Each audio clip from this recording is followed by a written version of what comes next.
Awesome. Thank you so much. Let me share my screen. Get it going. Awesome. Thank you again so much for having me on this amazing summit. I'm so honored to be here. As you mentioned, my lecture is called Plant Powered: How to Prevent or Reverse Chronic Diseases, Lose Weight, and Feel Great with the Power of Whole Plants. And so my hope is that at the end of this lecture, you'll feel empowered to take control of your health destiny and inspired to create your best health with food. So you kind of went through a quick intro. And so, yes, I'm a certified plant-based health coach, founded Simply Plant-Based Kitchen, so that I can help people make whole food plant-based eating simple, easy, and delicious to make it a lifestyle so they can support their health. Because I know how hard it was for me when I first got started eating whole food plant-based. There was, a lot of frustrations and lots of things to learn. And so I started my business to help people make it simple and easy and enjoyable so they can make it a lifestyle and not a temporary diet. So let me start off by talking a little bit about my why, what brought me to eating whole food plant-based, quitting my teaching job of 17 years and starting my business, Simply Plant-Based Kitchen. And that was because of my dad. He was a really big influence on my life, like many dads are for their daughters. And growing up, I didn't think that my dad actually ate that bad. But even so, he had heart disease, high blood pressure, high cholesterol. He had a quadruple bypass, prostate cancer, and the worst was the Alzheimer's the last 10 years of his life. And looking back, knowing what I know now, he was absolutely eating the standard American diet. Now, it was the healthy version, with grilled or baked chicken, white rice, maybe a small side of veggies. And he passed away from a stroke just days after his 83rd birthday in April of 2018, which today is actually the anniversary of his birthday. He would have been 89 today. So this was really a big wake-up call for my life. I was at a major loss. I just turned 40, lost my dad to Alzheimer's. I was overweight, tired, had joint pain and brain fog. And I knew if I didn't make a major change, I was headed right down the same path. And I didn't want to put my kids through that. I didn't want to miss out on their lives either. And I knew that a plant-based diet was something I needed to do, but I was hesitant because I had actually tried years before, but I couldn't make it stick. And it actually took me several months after losing my dad before I actually made the change. So I went back and read all the science I could get my hands on to find out what was really the best way to eat for health. And again, like you mentioned, I read all the books by the great doctors, Dr. Greger, Dr. Ornish, Dr. Esselstyn, so many others. And it really strengthened my resolve to try again and make this my lifestyle. So this is my before and after. The before picture was taken the week of my dad's funeral out on our farm. So almost 6 years ago. And I was wearing my muumuu dress and trying to hide behind my kids because I was so embarrassed about how I looked in photos. And actually, at this point, what was bothering me now is my face was now puffy. And that really is the last straw because you can't hide your face in pictures. So I recommitted to eating whole food plant-based, but this time I had a different mindset, one of progress, not perfection, and finding and creating simple and easy recipes that didn't take a ton of time. And in just 3 months, I lost over 20 pounds, 17 inches, just by filling my body with whole plants. But not only that, the brain fog I'd been experiencing and was really concerned about just lifted in just a matter of a few weeks. And I had more energy. I felt happier. My cravings disappeared. My joints didn't hurt anymore. And I was like, this is amazing. I want to just tell everybody I possibly can. So I did, started my business, Simply Plant-Based Kitchen, got my plant-based nutrition certification from eCornell and the T. Colin Campbell Center of Nutrition Studies, as well as the health coaching certification from Institute of Integrative Nutrition. So I want to make sure I was sharing all the best science and information to really help people be successful. And I've been so blessed to be featured on different websites and podcasts, and I've now published my first book, Plant Powered, which has been an Amazon bestseller in the vegan diet category since it was published. So I want to make sure you know that I'm sharing scientific studies for everything I'll be talking about today, and I've compiled them all on this URL, this web address, plantbaseddietclass.com/references. So as you go along, there'll be a little subscript, and you can go to that website and see the studies that I'm referencing. So these are all evidence-based. These are not just random figures I'm making up. So you can dig into a little bit more of the science and the studies if you want to learn more. So before I talk about plant-based diets, I want to make sure everybody's on kind of the same page with what's wrong with animal-based diets. So our standard American diet, also known as SAD, because it is sad, is causing an explosion in chronic diseases. Most Americans and other westernized countries get 90% of their calories from animal products, processed foods, and dairy. And only about 10% comes from whole plants like vegetables, fruits, whole grains, beans, nuts, and seeds. And this actually includes French fries. So if you take out French fries, that's only 5% of calories from whole plants. And because of this, we've had just seen a huge increase in chronic diseases that were practically unheard of 100 years ago. Diseases like cancer, heart disease, dementia, autoimmune disorders, allergies, type 2 diabetes, and so much more are just so common. We are literally eating ourselves to death. So you may be wondering, what is so wrong with meat? Well, there's been a lot of research over the past and recent decades that show a strong connection between eating animal products and an increase in many chronic diseases. In the Nurses' Health Study, those who ate the most red and processed meats increased their risk of type 2 diabetes by 62%. And a 2023 study showed that white and red meat both increase risk of cardiovascular disease, meaning white meat really isn't a better choice. Then there's something called TMAOs, or trimethylamine N oxides, and they're produced in the gut when we eat animal products. And these TMAOs have been linked to heart disease, cancer, and stroke. And when they studied the guts of vegans, they found that they do not produce these TMAOs, which may help explain vegans' lower risk of these chronic diseases. Then there's IGF-1, which is insulin-like growth factor. And this is good when you're a child and growing, but when you're an adult, IGF-1 makes everything grow, including cancer cells. So we don't want too much IGF-1 when we're full-grown adults. And studies show increased IGF-1 levels are associated with an increased risk of cancer. And it turns out that higher IGF-1 levels are associated with higher intake of animal protein, but plant protein is associated with lower levels of IGF-1. And this may be one of the reasons why a plant-based diet is associated with a lower risk of cancer. And you might say, well, what about fish? Isn't that healthy? Well, unfortunately, no. It's still an animal protein that's going to produce TMAOs in the gut. It has cholesterol, saturated fat, but not only that, most of the fish these days is highly polluted with mercury, dioxins, PCBs, even microplastics because of all the pollution. And this actually goes for both fresh caught and farm raised. Lastly, processed meats are just the worst. They are actually designated a group 1 carcinogen by the World Health Organization, just like cigarettes and asbestos, because there is such a strong link to cancer. Foods like deli meats, ham, turkey, bacon, jerky, sausage, hot dogs, canned meats. Just one serving daily can increase your risk of colon cancer by 18%, and even just a half a serving daily was associated with a 21% increase in breast cancer. You know, before I went plant-based, I would eat at Subway sometimes every day for lunch. And I thought I was making a healthy choice, getting a lean turkey sandwich on wheat bread. And it makes me so sad that this information isn't more mainstream, because I even have more friends and relatives being diagnosed with breast cancer. Now, does dairy actually do a body good? You know, it's kind of odd that we are the only species to drink milk or eat products made from another species' milk. And milk really is the perfect food for a baby calf. It's an amazing fluid that turns a 65-pound calf into a 500-pound cow in just a year. And the dairy industry likes to promote milk, cheese, and yogurt for its protein content, but we don't really need that much.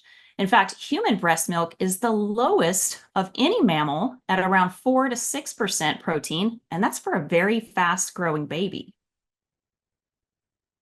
Like Dr. Michael Clapper says, the human body has no more need for cow's milk than it does for dog's milk, horse's milk, or giraffe's milk. Could you imagine drinking giraffe's milk? But what about the claim that dairy makes strong bones? The dairy industry says that since dairy milk has calcium and calcium makes strong bones, then drinking milk should make strong bones. I mean, kind of makes sense, right? Well, it turns out that the countries with the highest consumption of dairy products also have the highest levels of osteoporosis. You would think that would be the opposite with all the marketing we hear about milk and strong bones.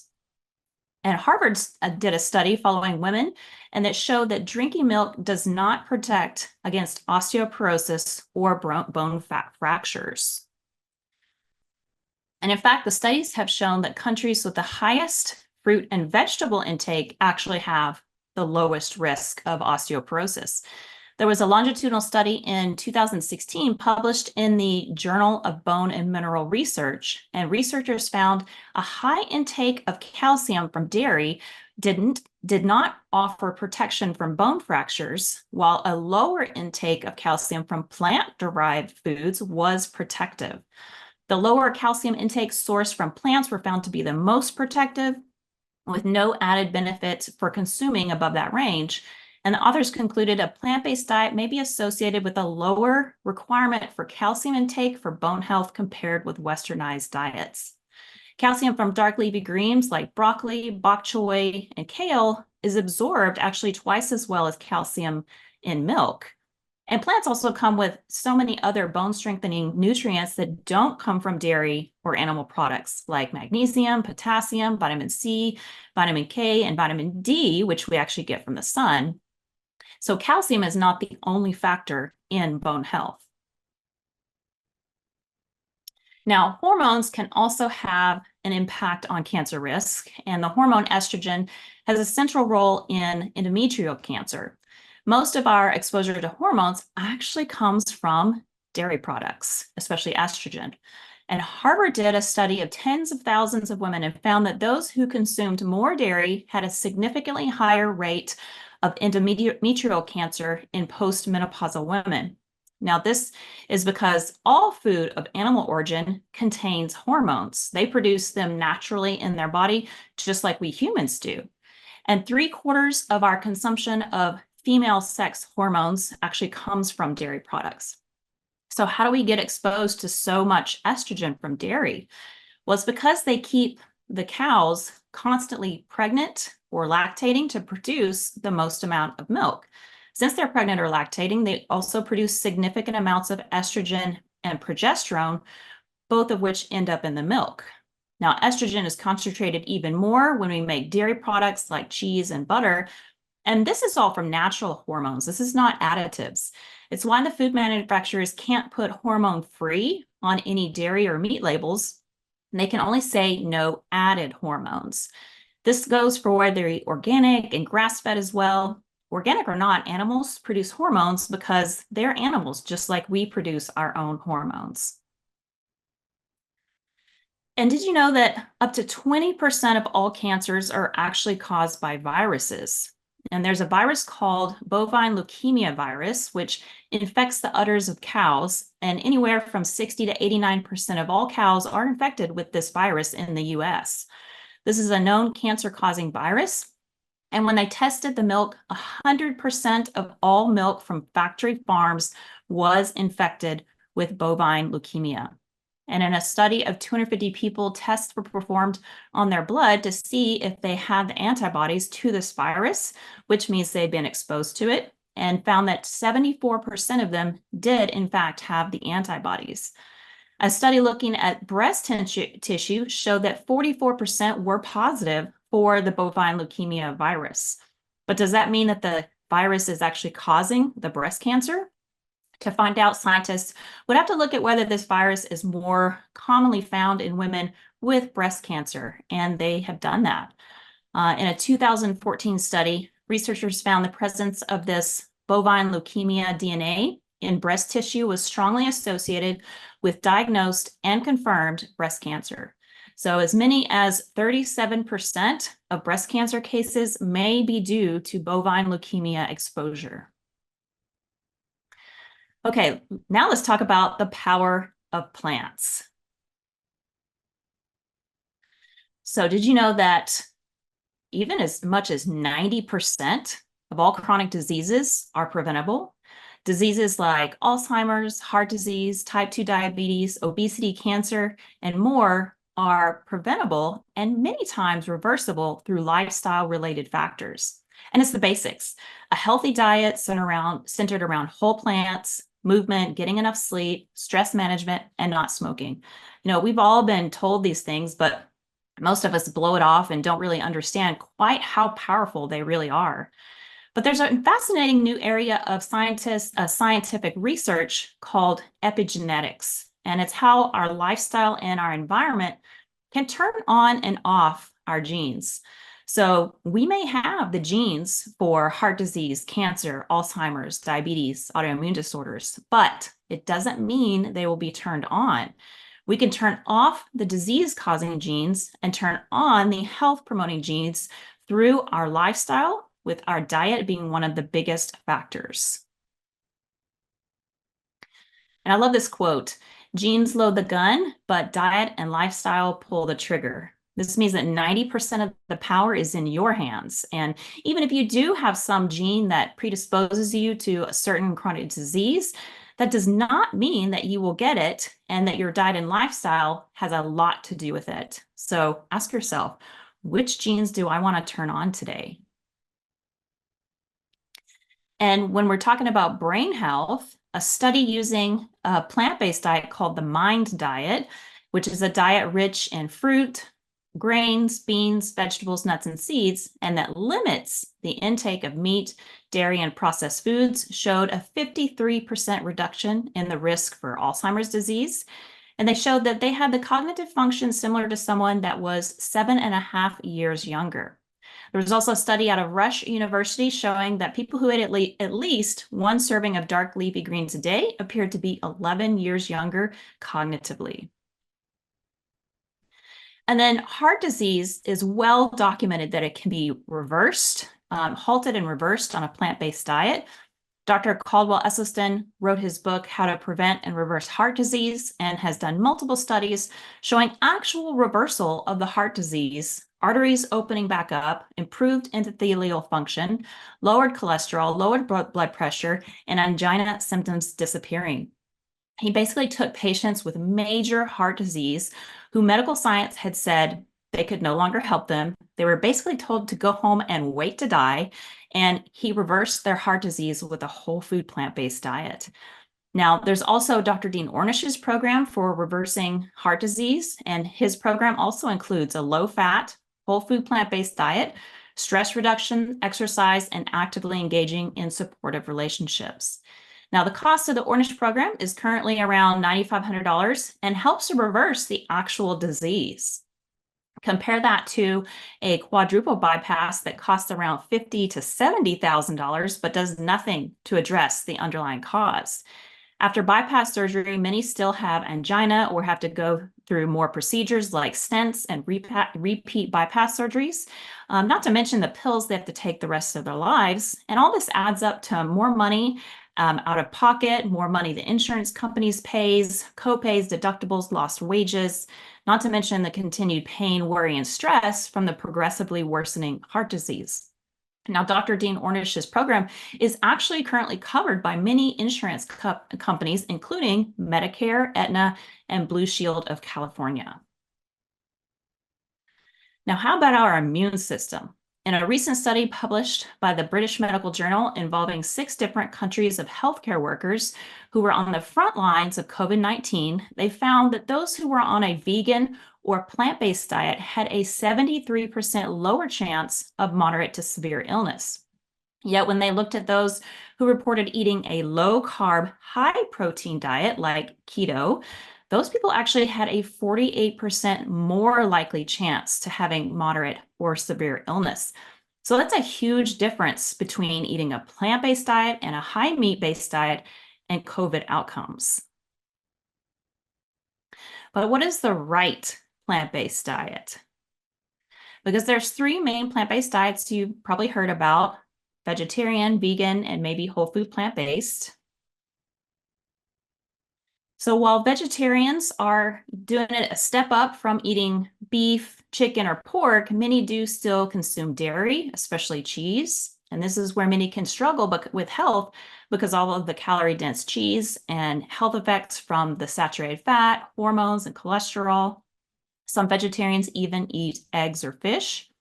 Eggs are little cholesterol bombs at around 200 milligrams for just one egg, and fish, we've learned, is highly polluted. Many vegetarians also consume processed foods, white flour, sugar, white bread, white rice, and oil. Vegans take it one step further and don't eat any meat, dairy, eggs, or fish, but many still consume lots of processed foods like vegan fake meats, vegan cheese, white flour, sugar, white bread, white rice, and oil. And many vegans got started for ethical reasons and don't use any products made from or tested on animals like leather, and that's awesome. But depending on the balance of foods in a vegan diet, they may be more of a junk food vegan if they don't consume very many whole plant foods. So that may not be much different from the standard American diet as well. Lastly, there's whole food plant-based, also known as WFPB, which really focuses on eating the majority of calories from the most nutrient-dense foods. A whole food plant-based diet includes whole plants, minimally processed, like vegetables, legumes, which are beans, lentils, peas, and soy, fruit, whole grains, and even nuts and seeds. And they avoid or limit meat, dairy, fish, eggs, or animal products, as well as avoiding and limiting processed foods that include oil, sugar, and sodium. And I really like the quote by Dr. Michael Greger. He says, "Nothing bad added and nothing good taken away," because this really speaks to the minimally processed aspect of whole food plant-based eating. So WFP, or whole food plant-based, is like the gold standard for health and longevity. Why? Well, for starters, whole plants contain so many vitamins, minerals, phytonutrients, and antioxidants, there's no way they could ever be put into a pill. In fact, there's tens of thousands of phytonutrients, nutrients that only come from plants, that haven't even been fully studied yet, but scientists know they're there and they're probably important for health and bodily function. Whole plants contains lots of fiber, which most Americans don't get near enough of. Whole plants are anti-inflammatory, while animal and processed foods are pro-inflammatory. These foods will fill you up and keep you full all day long so you don't have crazy cravings. And the blue zones are areas in the world with the highest concentration of centenarians per capita, and Dan Buettner from the National Geographic went out and studied them. Places like Okinawa, Sardinia, Italy, Icara, Greece, Nicoya Peninsula, and Costa Rica. And we even have one here in the US in Loma Linda, California, where a large population of Seventh-day Adventists live. Now, what did these blue zones have in common? Well, they were all 90 to 95% whole food plant-based. These people were living into their 90s and hundreds and had such vitality and clear-mindedness, no chronic diseases, no dementia, still independent and mobile and loving life. So if you're worried about having to go 100% right away, don't worry about perfection. Could you do 90% like whole food plant-based like the blue zones? You know, it's basically flipping the script from the standard American diet from 90% calories from animal products and processed foods to instead 90% whole plants. So if you want to know the secret to losing weight without hunger, portion control, or calorie counting, it's this. It's about calorie and nutrient density of foods. To give you an idea of what calorie and nutrient density looks like, this is a great graphic from the Forks Over Knives website. The stomach can hold around 4 cups of food. So what are you going to fill it with?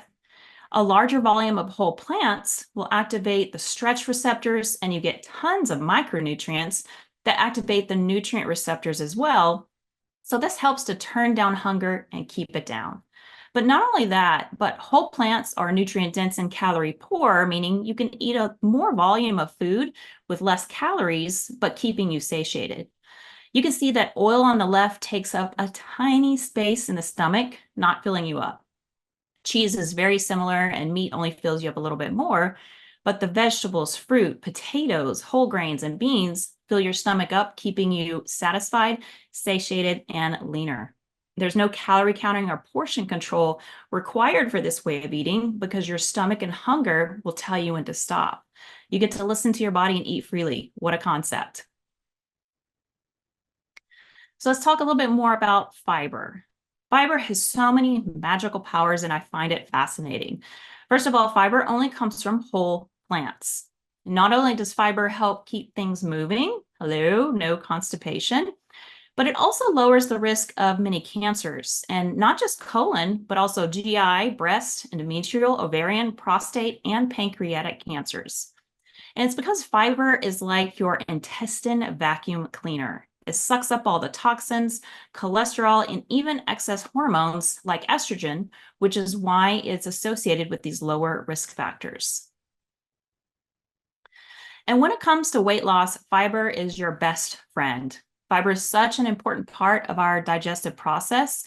First of all, it adds bulk to food to stretch the stomach receptors. Secondly, it slows down the digestive process to keep you full longer and your blood sugar steady.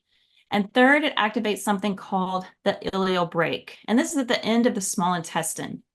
When undigested calories are detected at the ileum, then it tells your brain, hey, you don't need to eat yet. And fourth, fiber feeds our good gut bacteria, which are important for so many health reasons, but also for the production of short chain fatty acids, which stimulate the production of leptin. And that's the appetite suppressant hormone. And by the way, these short chain fatty acids are some of the most anti-inflammatory compounds on the planet.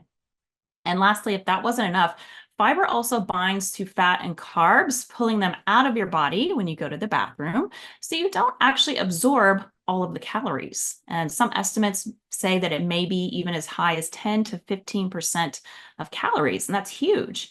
And this is why calories in minus calories out, aka calorie counting, doesn't really work, because it's got to do more with actually what's absorbed, and fiber has a big part of that. Now, if you want to count something, count fiber, because most Americans don't get enough fiber, only on average about 14 grams a day. Yet the recommended amount is 25 for women and 38 for men, but that's even still low. On a whole food plant-based diet, you can easily get over 50 grams of fiber a day. I know I do. And in fact, scientists have studied paleo poo, and they were actually eating over 100 grams of fiber daily. So clearly, our bodies were designed to get more fiber. And this is one of the reasons why, if you're eating a vegan diet that's filled with a lot of processed foods and not whole plants, you may not be able to have your best health or achieve your ideal weight, because we have to get enough fiber and nutrients from whole plants to support all these complicated processes in our body. And I think it's interesting that thousands of years ago, people knew the answer to health even back then. We just didn't listen or forgot. But let food be thy medicine and thy medicine be thy food is one of my favorite quotes from Hippocrates, who is considered the father of modern medicine. And here we are rediscovering what people knew thousands of years ago, and we're just now proving it with science. So there's 5 pillars or categories of whole food plant-based eating that you want to try to eat every single day: whole grains, fruit, vegetables, legumes, and nuts and seeds. And we're going to dig into each of these individually. So first up is whole grains. So why should you eat whole grains? I mean, I'm actually surprised this is still a very controversial topic, but the studies are very clear. Eating whole grains each day is associated with lower risk of heart disease, diabetes, obesity, cancer, infectious diseases, respiratory diseases, and mortality from all causes. In the Harvard Nurses Health Study, women who ate 2 to 3 servings of whole grains a day had a 30% lower risk of heart attack compared to those who ate less than 1 serving a week. But what about for diabetes? Wouldn't all those carbs cause your insulin levels to go up and more diabetes? No, it's actually the opposite. In a large study of 72,000 postmenopausal women who did not have diabetes before, those who ate the most whole grains had a 43% lower risk of developing diabetes. Whole grains also lowers your risk of many cancers, including breast and prostate. Plus, whole grains are rich in protein, iron, magnesium, phosphorus, selenium, zinc, copper, manganese, and B vitamins. Refined grains, on the other hand, are grains with the fiber and most of the nutrients removed. Most of the processed foods contain refined grains because they have longer shelf life, so companies make more profit. They spike your blood sugar, they're associated with obesity, heart disease, cancer, diabetes, and they don't keep you full because most of the fiber is gone. So things like white flour, white bread, even multigrain bread, white pasta, white rice, enriched flour, unbleached flour, these are all refined grains. And just because a package says it has whole grains doesn't mean it's all whole grains. The marketing can really fool you. And there's so many different whole grains to choose from. Instead of white rice, choose brown rice, wild rice, black rice, even red rice. Quinoa is actually a seed, but typically called a whole grain and is easy to sub for rice. And it's also higher in protein and fiber. Oats are very healthy and so versatile and great if you want to eat gluten-free. Oats have soluble fiber that your gut bacteria love. Corn is also a grain and gluten-free. And when choosing bread, pasta, or tortillas, you want to look for 100% whole wheat or whole grain. And also sprouted grain breads are great. Now, there's also some less common varieties like farro, barley, spelt, and amaranth, and others. And popcorn is actually a whole grain and a great snack, but not with all the butter, oil, and salt. So you need to buy the popcorn kernels yourself and air pop them. The number 2 best food to eat every day is fruit. Yes, we need to eat more fruit. Don't be afraid of it. Whole fruit contains so many micronutrients like vitamin C, beta carotene, antioxidants, vitamin E, vitamin K, folate, potassium, calcium, fiber, B vitamins, and iron. And they actually did a study to see if there was a limit to how much fruit you could eat. And so they gave the participants 20 servings of fruit, and there were no bad outcomes. Everything was good. Lower blood pressure, lower A1C, weight loss, lower cholesterol. Now, that doesn't mean you have to eat 20 servings of fruit a day, but it does mean that you can eat as much as you want and not worry. And in the 2010 Global Burden of Disease study, they found that not eating enough fruit was the #1 dietary risk factor for death and disability. So eat more fruit. And is there a best fruit to eat? That would probably be berries. Now, no fruit is off limits. It's all great, but berries are definitely the top of the list. Blueberries, strawberries, raspberries, blackberries, pomegranates, goji berries, acai berries. They're anti-cancer, anti-inflammatory, and if you're diabetic and worried about spiking your blood sugar, then start with berries because they're lower on the glycemic index. But not only that, but the phytonutrients in berries, and actually apples too, help to lower the insulin spike from other higher glycemic foods. So if you like pancakes or whole grain cereal or even toast for breakfast, be sure to add some blueberries in to lower the glycemic response. And berries are also one of Dr. Joel Fuhrman's G-bombs for improving your immune system and preventing cancer. They are the B is for berries. And we'll talk about each of these as we go throughout. So the third category to make sure you want to eat every day is kind of like, yeah, duh, vegetables. But the stats tell us that most Americans are not eating their veggies. So eat your veggies. Vegetables are so important to a healthy diet. They lower the risk of heart disease, cancer, macular degeneration, diabetes, dementia, and so many other chronic diseases. That's because they're nutrient dense and calorie poor, so you can't eat too many. Tons of fiber. And remember, we talked about that 2017 study from Rush University, where if you ate at least 1 serving of leafy greens a day, like spinach, kale, collard greens, or arugula, they appeared to be 11 years younger cognitively than those who rarely or never consumed green leafy vegetables. And also the blue zones, the places in the world where people were living to 100 beyond, ate different kinds of in-season vegetables native to their area, and it was both starchy and non-starchy vegetables. Vegetables have cancer-fighting, immune-boosting properties, so you don't get sick as often and get well quicker.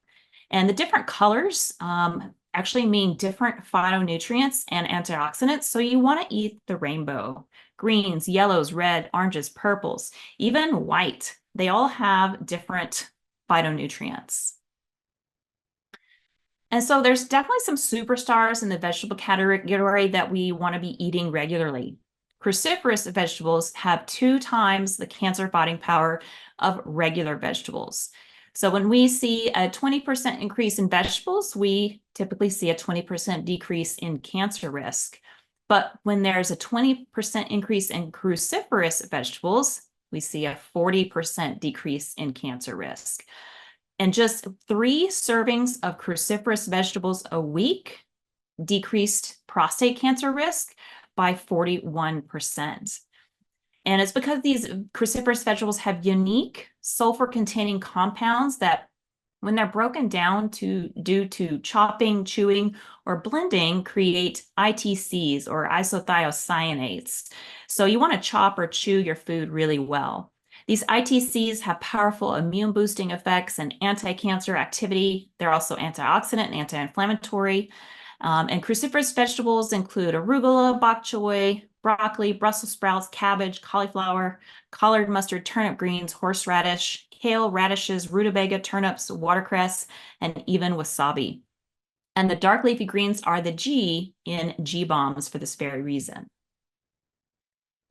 Another superfood you want on your plate, besides the dark leafy greens and cruciferous vegetables, should be mushrooms. So if greens are the king of superfoods, then mushrooms are the queen. Estrogen plays an important role in the development of breast cancer, but mushrooms have aromatase inhibitors that help reduce the level of estrogen and prevent estrogen from stimulating breast tissue. And just 1 small mushroom a day, about the size of your thumb, has showed a 64% decrease in the risk of breast cancer. And it was even more dramatic if you added green tea. They saw an 89% decrease in breast cancer risk for premenopausal women and an 82% decrease in breast cancer risk for postmenopausal women. And there's been similar associations shown in stomach and colorectal cancers. And this is any kind of common mushroom like white, portobello, button cremini, shiitake, lion's mane. But you should always cook your mushrooms, as some have toxic properties when eaten raw. So it's just better to cook them to be on the safe side. So mushrooms are the M in G-bombs. And superfood number 3 are onions, and you want to eat these daily. This is the allium family of vegetables: onions, garlic, leeks, shallots, chives, scallions. They're anti-cancer, anti-inflammatory, antioxidant, and studies have shown increased consumption of allium vegetables is associated with a decrease in risk of cancer at all sites. In a multi-country case-controlled study, the highest onion eaters had a 56% reduction in colon cancer, a 73% reduction in ovarian cancer, an 88% reduction in esophageal cancer, a 71% reduction in prostate cancer, a 50% reduction in stomach cancer, and it was only about a half a cup of chopped onions daily. So add them to your salad, your cooked dishes. I pretty much start every cooked dish I make with garlic and onions. So onions are the O in G-bombs. Now, what about oxalates? It's not what you eat, but it's what you absorb. And some people happen to be just born with higher oxalate absorption and are more prone to kidney stones.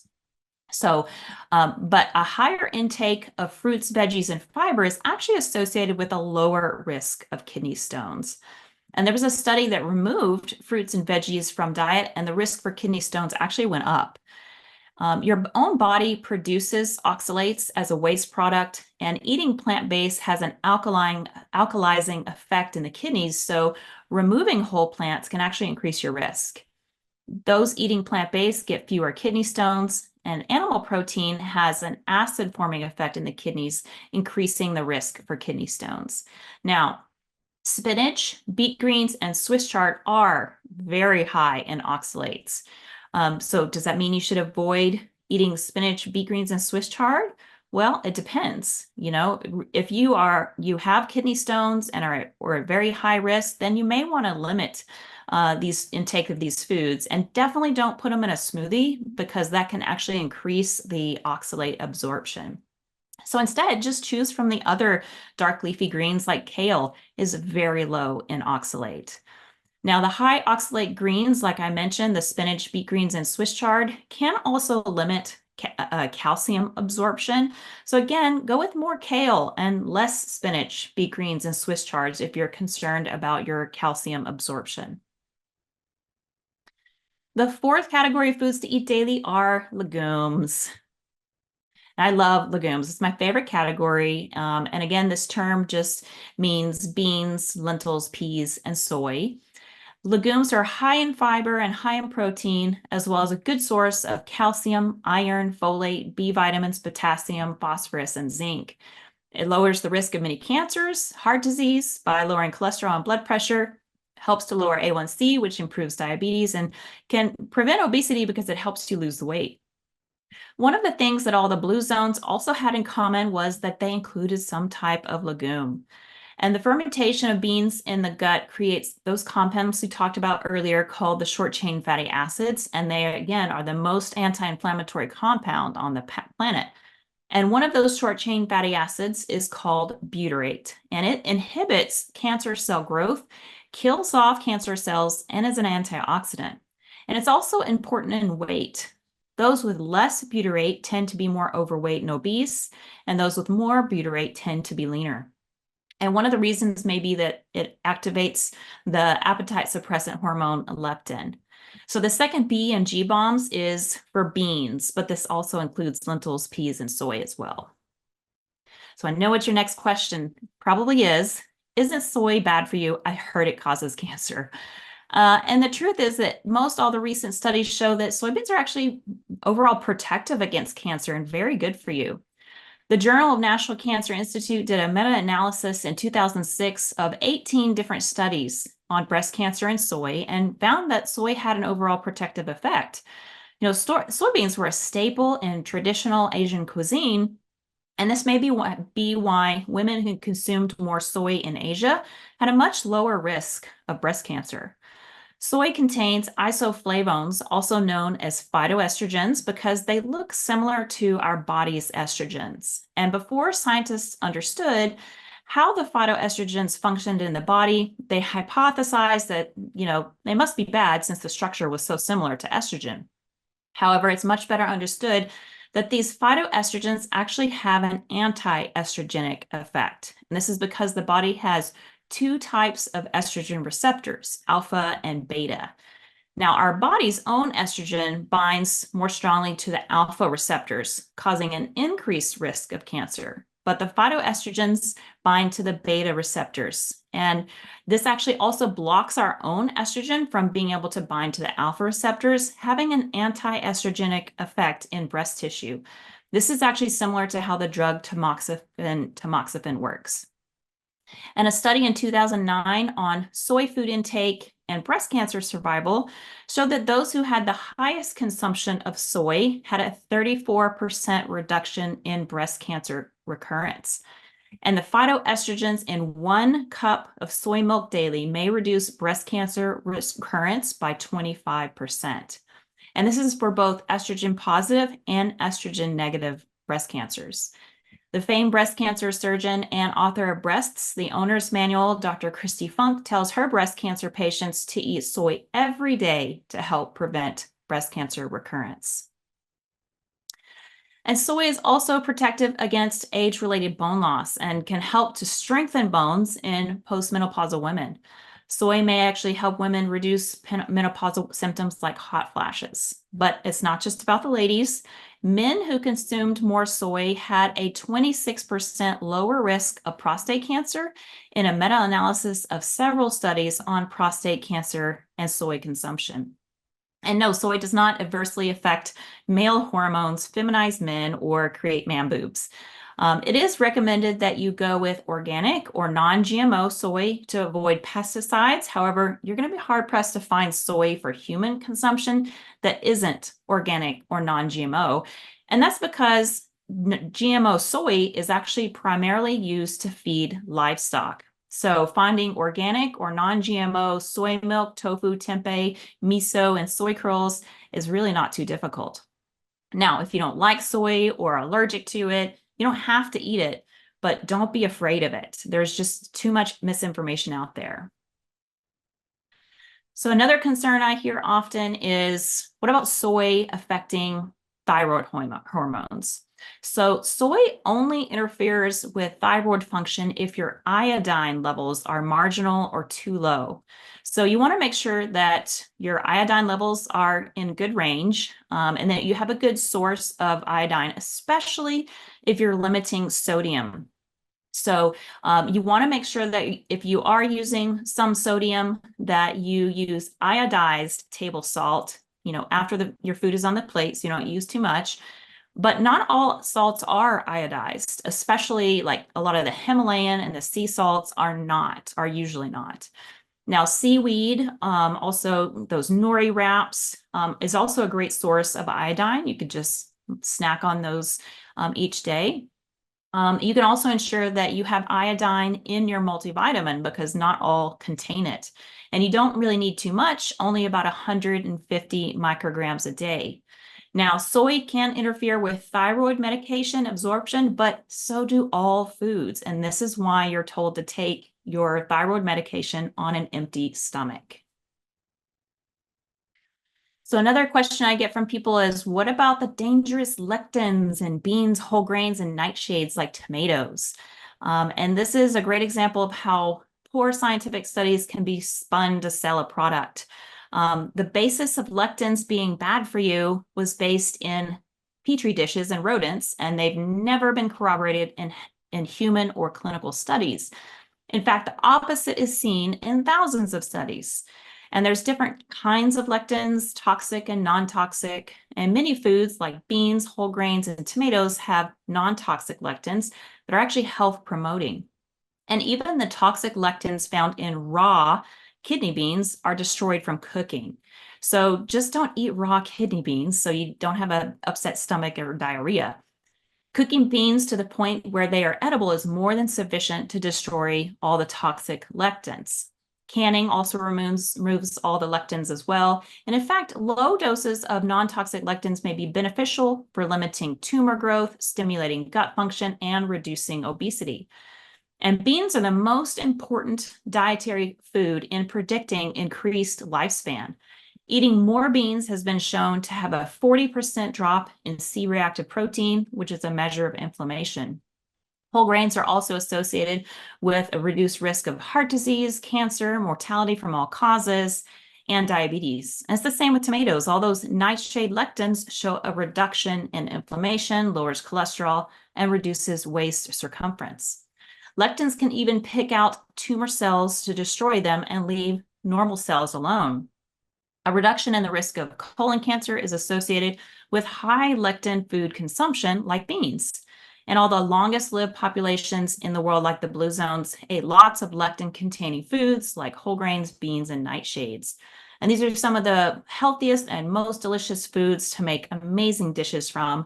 And Dr. Greger has multiple videos on his website, nutritionstudies.org, talking about lectins and the plant paradox. And he says the paradox is there is no plant paradox.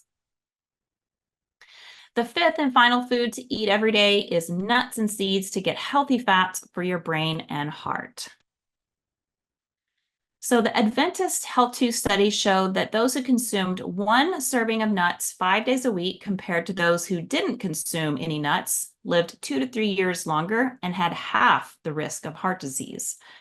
In the Physicians' Health Study and Nurses' Health Study, daily nut and seed consumption protected against all causes of death.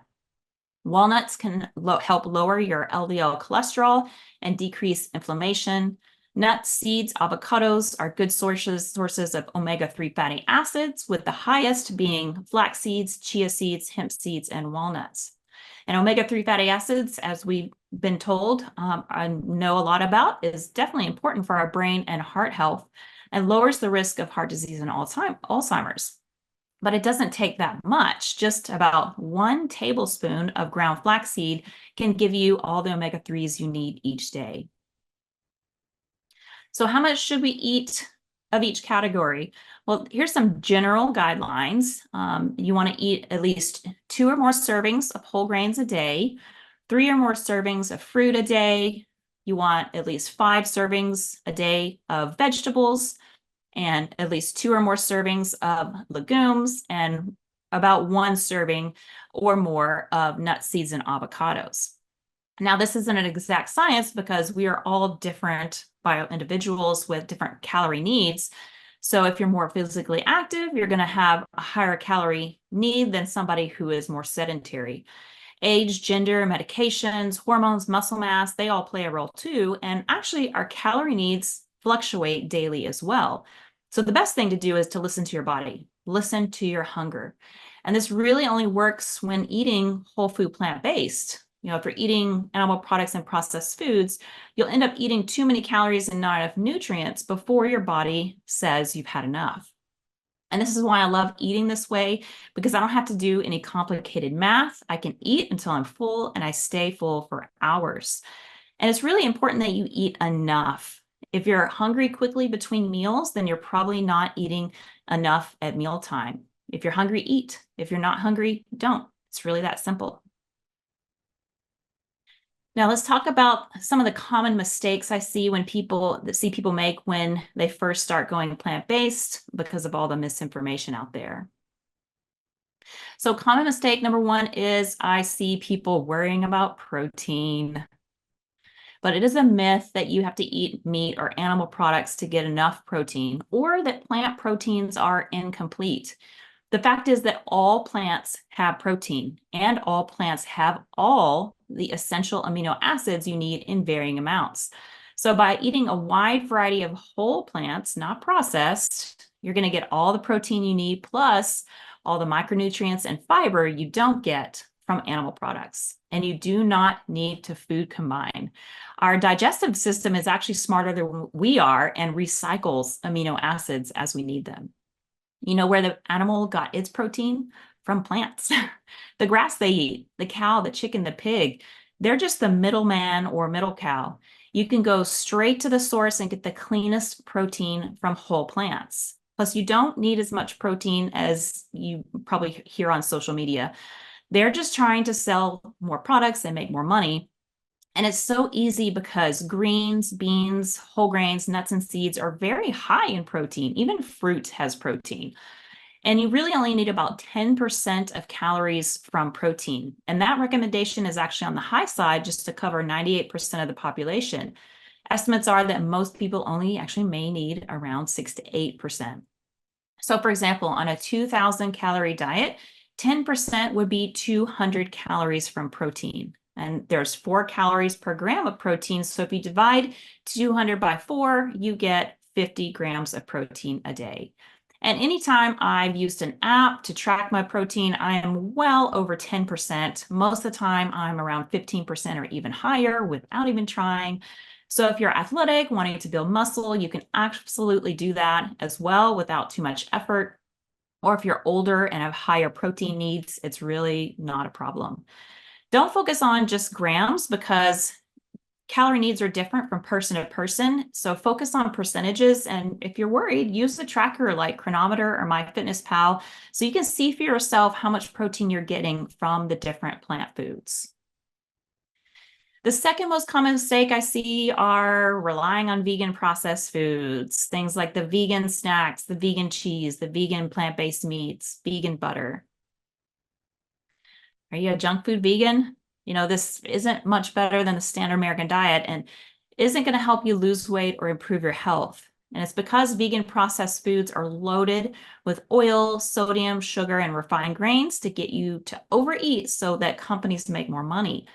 These frankenfoods are designed to get you hooked with the perfect blend of salt, sugar, and fat to light up your brain like the 4th of July so that, again, companies can make more money. And here's the salty truth. A big problem with processed foods is they add a ton of sodium. It's no surprise that 70% of the sodium in the American diet comes from packaged and restaurant food, not from sprinkling salt from the food on the food from your shaker. Sodium is a major contributor to high blood pressure, heart disease, and stroke. And according to the CDC, there are over 500,000 deaths annually due to high blood pressure. And reducing sodium could save thousands of lives each year. High sodium intake can also damage your kidneys, leading to kidney disease, and it increases calcium excretion and is a risk factor for osteoporosis. The American Heart Association recommends no more than 2,300 milligrams a day, but ideally closer to no more than 1,500 milligrams a day of sodium. Yet the average sodium intake for Americans is 3,400 milligrams a day. And if you read the labels on many processed foods, it's nearly impossible to get your sodium levels down to the recommended levels without cutting a significant amount of these processed foods out of your diet. Sodium also makes you eat past your hunger. The more salty food you eat, the more you want. It's the never-ending cycle, kind of like the famous potato chip slogan, bet you can't eat just one. Yeah, they know they've got you hooked. That's how they're making their big profits. Sugar is also added to processed foods in outrageous amounts. Apparently, we Americans have a sweet tooth or something. But it's really not just about the cookies, candy, and soft drinks that sweeteners are added to. It's also ketchup, dressings, barbecue sauce, bread, pasta sauce, and so many products you might not even think of. We eat 300% more sugar on average than 50 years ago. That equates to 500 calories a day, which is probably why it's linked to an increased risk of obesity. And that's not surprising since we are a society that are eating so much more processed food with sugar being added to most of them. But did you know that eating too much sugar actually increases your risk of heart disease? That actually surprised me. In a study of over 25,000 people, those who consumed more added sugar had a higher risk of developing heart disease than those who had less added sugar. Too much sugar, added sugar increases your risk for type 2 diabetes as well. Now, the worst one is high fructose corn syrup. It's been shown to increase inflammation and advanced glycation end products, or AGE, production, which is harmful to your cells and will literally age you. It also increases the risk of fatty liver disease greater than regular sugar, increases the risk of obesity and weight gain by promoting visceral fat accumulation around your organs, which is the most unhealthy type of fat because it's related to heart disease and diabetes. And it increases insulin resistance because it decreases your body's ability to control blood sugar levels, leading to type 2 diabetes. And unfortunately, high fructose corn syrup is still used in many products, not just soft drinks. And pretty much anything they would have otherwise used sugar for, they use high fructose corn syrup because it's cheaper. So be sure to read the ingredient label to see what sugar is being used. Even things like ketchup. Make sure if there's going to be any small amount of added sugar, make sure it's not high fructose corn syrup. If you see that on the ingredient label, avoid it like the plague. Now, you don't need to worry about eating fruit. The fructose from fruit doesn't do the same thing as high fructose corn syrup because, first of all, it's hard to eat excessive amounts of whole fruit. And the fiber from the whole fruit slows digestion, negating the blood sugar spikes. It also contains health-promoting antioxidants, and the polyphenols in berries even block the uptake of glucose in the intestinal wall. Now, I know many well-meaning people, in an attempt to avoid sugar, switch to zero-calorie sweeteners, but zero calorie doesn't mean zero effect, to quote one of my Plant Powered Life members, Wendy Coop. Studies show that zero-calorie sweeteners are actually associated with obesity and weight gain, not weight loss. It's even associated with type 2 diabetes. Artificial sweeteners like sucralose or Splenda have been shown to increase insulin resistance by disrupting our gut microbiome. But what's interesting is that these zero-calorie sweeteners have actually been shown to raise your blood sugar, even though they're non-caloric. It just happens later in the day at the next meal. Dr. Michael Greger has a great video on his website, nutritionfacts.org, comparing the effect of sugar, aspartame, monk fruit, and stevia. And they all show the same average blood sugar over a 24-hour period. So basically, drinking diet soda or using non-caloric sweeteners is not saving you calories, helping you lose weight, or improving blood sugar compared to regular sugar. And now erythritol is linked to an increased risk of heart attack and stroke. So I personally avoid artificial or zero-calorie sweeteners. If I have a choice between regular sugar or fake sugar, I'm definitely going to choose regular sugar, but I do try to limit added sugar. And then there's nothing more controversial in the plant-based world these days than the topic of oil. Strict whole food plant-based camps say oil is a processed food and should be avoided. Others claim it's required for a healthy diet to get enough omega-3 fatty acids. So what's the truth? Well, first, oil is a processed food with very little nutrients left from the whole food it came from. This includes any oil, olive oil, coconut oil, avocado oil, flaxseed oil. They are all 100% fat. And it doesn't matter if it's organic, cold peller, or expeller. 1 tablespoon of any oil is 120 calories of pure fat. Now, fats that come from whole foods like avocados, nuts, and seeds are also bound with fiber, which slows digestion, keeps us full longer, and has all the nutrients like vitamins, minerals, and antioxidants and phytonutrients that came from the whole food. But oil has all the fiber stripped away and most of the nutrients removed because they are bound to the fiber. So it becomes a very calorie-dense, nutrient-poor food. In addition, it's stored directly as fat in the body very efficiently, only losing about 3% of calories in the process. But what about olive oil and heart health? Don't we need olive oil to lower our risk of heart disease? There's so much confusion about olive oil when it comes to heart health, and many claim that the heart health benefits of olive oil are due to the Mediterranean diet.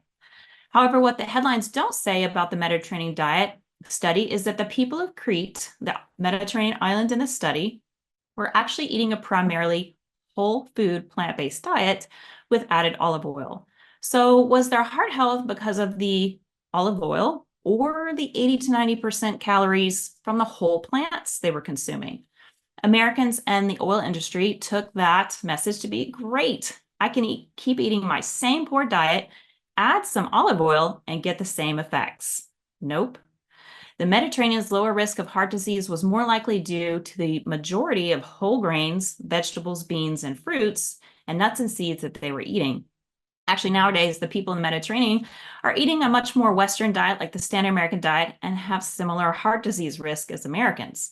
Their olive oil doesn't seem to be helping now that the rest of their diet has changed. In fact, in a brachial artery test, olive oil has been shown to damage the endothelial cells that line the arteries almost as much as the McDonald's sausage egg McMuffin. And another study showed that olive oil in the Mediterranean diet also impairs endothelial function. But how will you get enough omegas if I'm not eating olive oil? Well, you'd actually have to have 1 whole cup of olive oil at 2,000 calories, or you could have a tablespoon of ground flaxseed for only 37 calories to get your omegas. Which do you think you should choose? We should be eating the whole food the oil came from.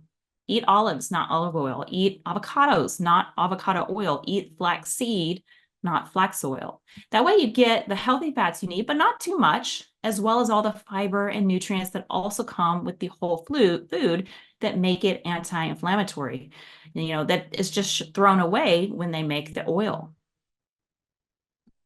And then there's the coconut oil craze. And sadly, I fell victim to this too several years ago. Coconut oil is actually the worst oil. It is a processed food that, again, is 100% fat, but it is also the most concentrated source of saturated fat in the food supply, with 87% of its fat being saturated. Just 1 tablespoon of coconut oil is 12 grams of saturated fat, yet the American Heart Association recommends no more than 13 grams of saturated fat in one day. There's no way you can stay below that level using coconut oil because there are small amounts of saturated fat in most all foods, which adds up. The studies that coconut oil uses to claim their product is healthy involve populations that eat lots of whole and minimally processed coconut, not coconut oil.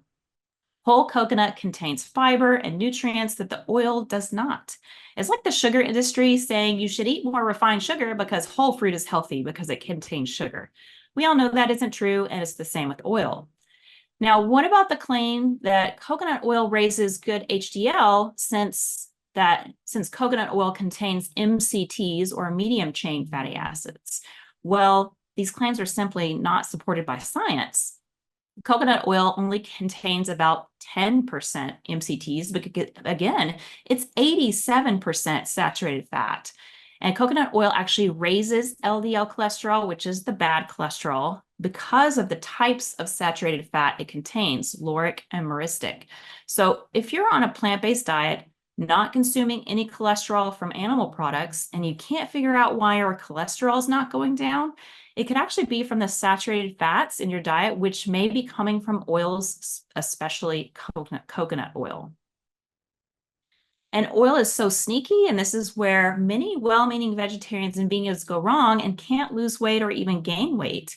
Vegan processed foods are full of oil. Some of them are mostly oil.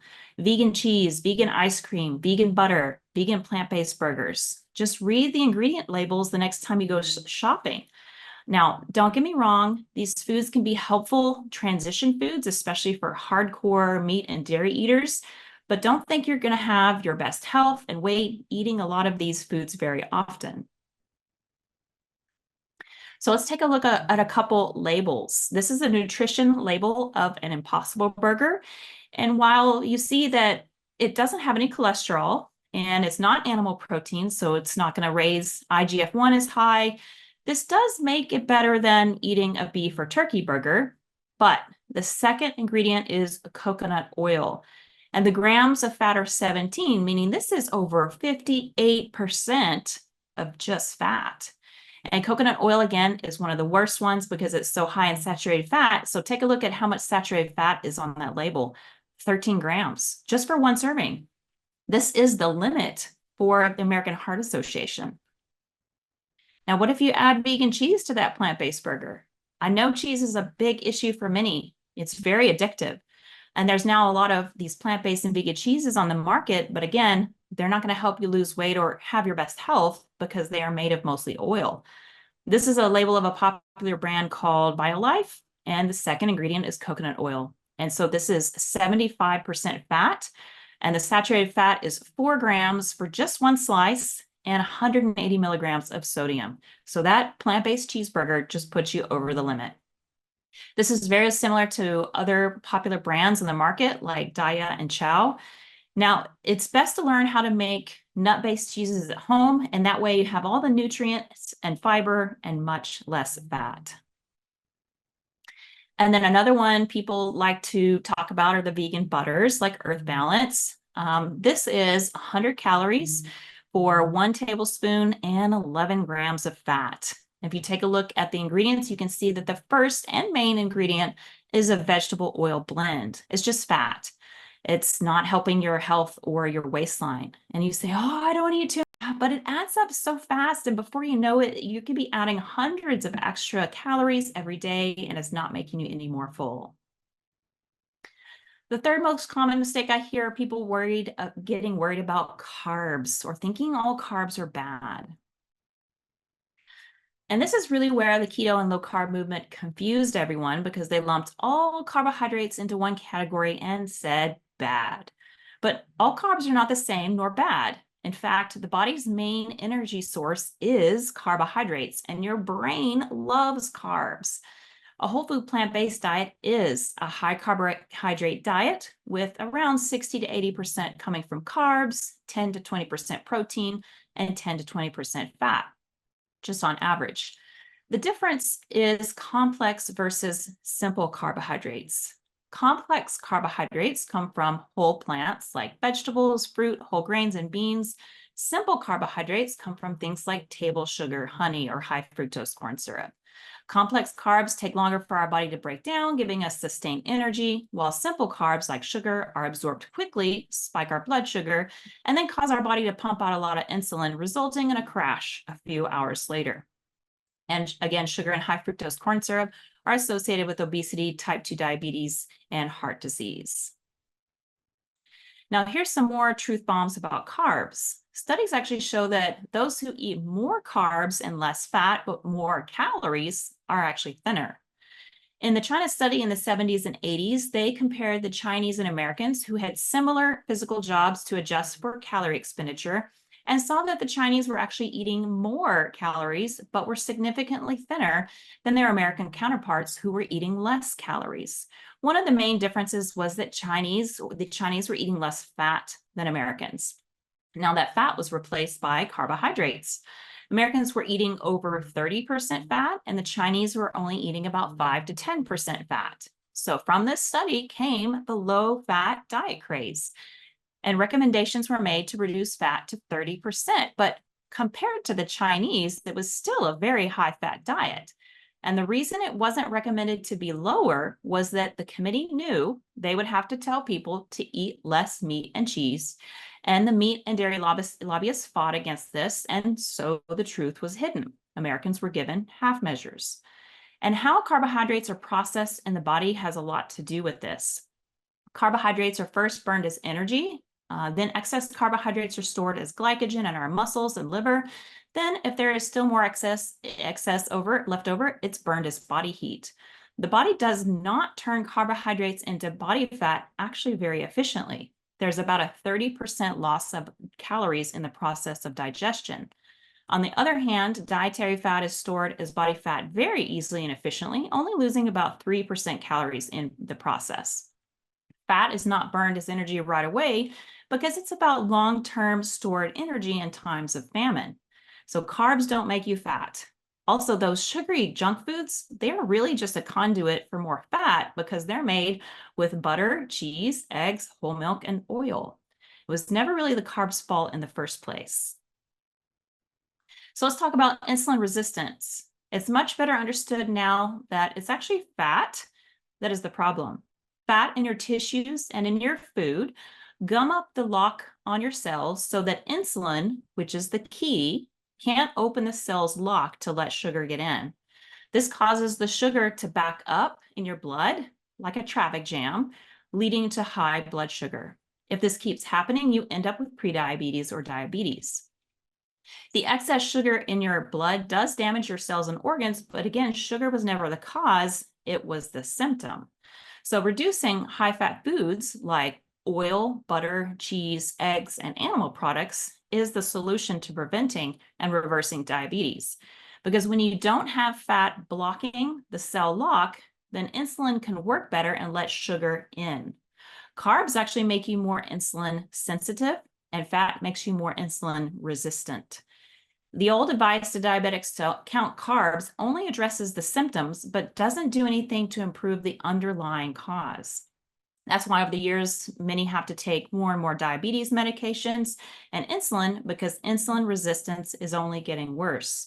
And if you're familiar with Cyrus Khambatta and Robbie Barbero, this is what they teach in their book, Mastering Diabetes. The fourth most common mistake I see are people trying to go plant-based cold turkey or without support. Cold turkey just doesn't work for most people because it's that crash diet mentality, and willpower will only last for a few days, weeks, or months at most, and then you fall right back into old habits and when you get tired, stressed, or overwhelmed. Slow and steady changes over a longer period creates more results because you're addressing habit change over time. Making a few small changes each week that you can incorporate into your life easily gives you confidence and kind of calms down your brain so it's not freaking out from so much change. Then as you gain confidence, you can add a few more small changes after 1 to 2 weeks. Now, this is a focus on habits, not on the scale, calorie counting, or portion control. It's really about adding healthy habits rather than trying to take too many things away in the beginning. And as you crowd out the bad calories for the good ones, you lose weight more consistently without feeling deprived. And there's just so much to learn. You can't do it overnight. You have to really change your thinking around how you eat and your relationship with food. A diet is something that is temporary, restrictive, requires perfection to do it right, is only focused on calories or portions, and is primarily about weight loss, not health. You have to ignore your hunger, so this makes them really hard to stick to. Now, a lifestyle is about long term, where you get to eat more and focus on progress, not perfection, and getting better over time. It's also focused on nutrient density and filling your body up with the most nutrient dense foods to improve your health. And when you do this, weight loss happens as a bonus side effect. And you get to listen to your body instead of like in a diet where you have to ignore hunger pains because you've already hit some arbitrary calorie limit for the day that most likely isn't even accurate. And you got to get support. Whole food plant-based is not the norm. And you may be the only one trying to do this. Your spouse may not be on board, and you have to figure out how that's going to work in your household. You need to find a community for support, maybe a friend, a family member, local group, or Facebook group. They can give you encouragement, tips, recipes, help getting back on track, and being able to follow in someone else's footsteps who's already done that and succeeded really helps. And having an accountability partner is so important. You can be 65% more likely to achieve your goals. There are going to be days where you want to give up and it doesn't seem worth it. And you need, somebody to pick you up and tell you to keep going and that it will be worth it in the end.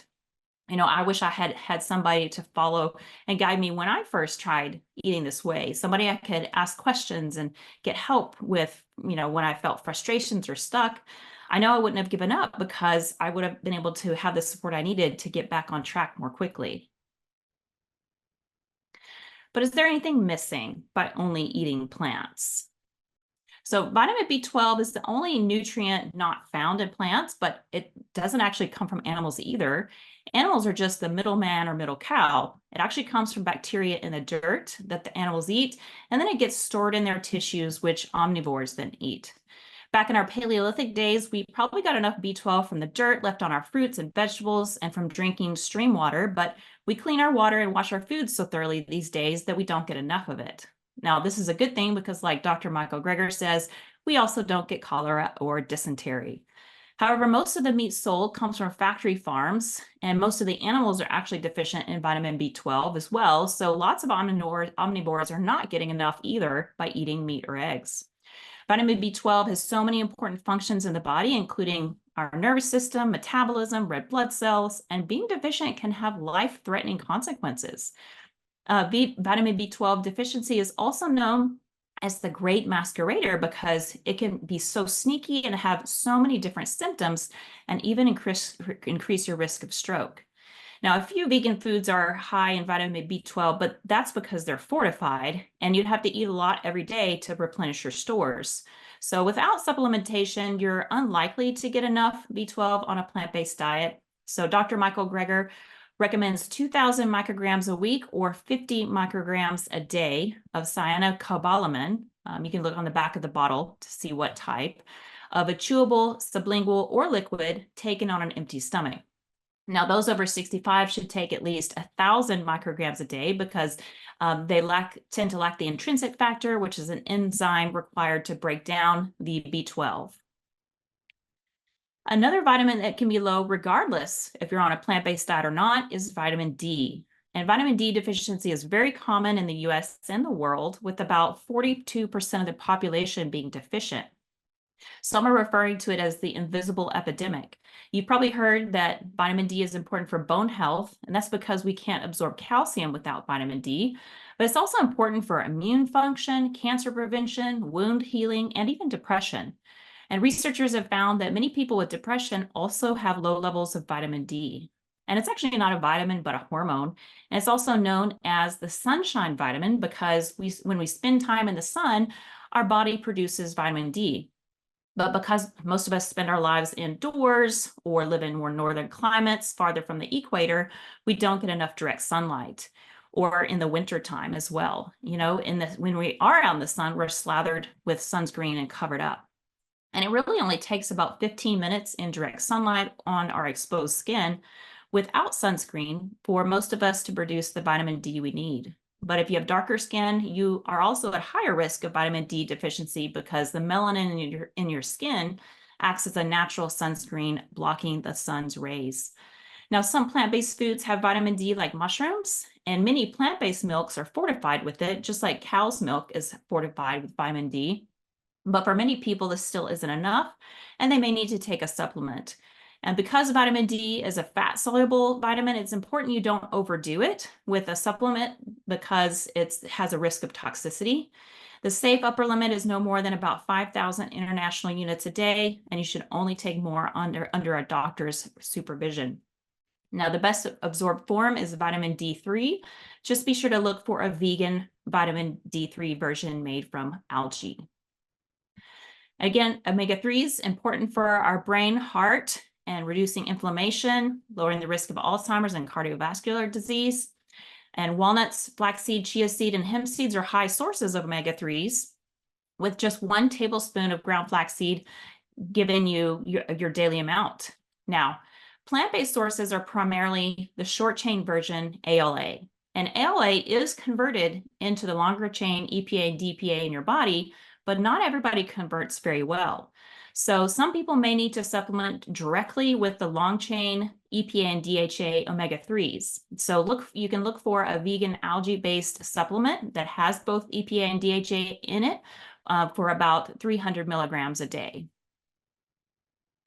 And if you're worried about any nutritional deficiencies, it's really just best to get tested and get a baseline because we are all different bio individuals and absorb nutrients differently. And if your doctor isn't supportive of wanting to go plant-based, then I recommend you find a plant-based doctor who is and is knowledgeable about this way of eating. You can go to plantbaseddoctors.org to find many different doctors in different specialties in your area. And I know everybody always asks me what I take, and I've actually been taking the Complement Essential, which is a vegan vitamin that contains only really the common nutrients that vegans may be low in.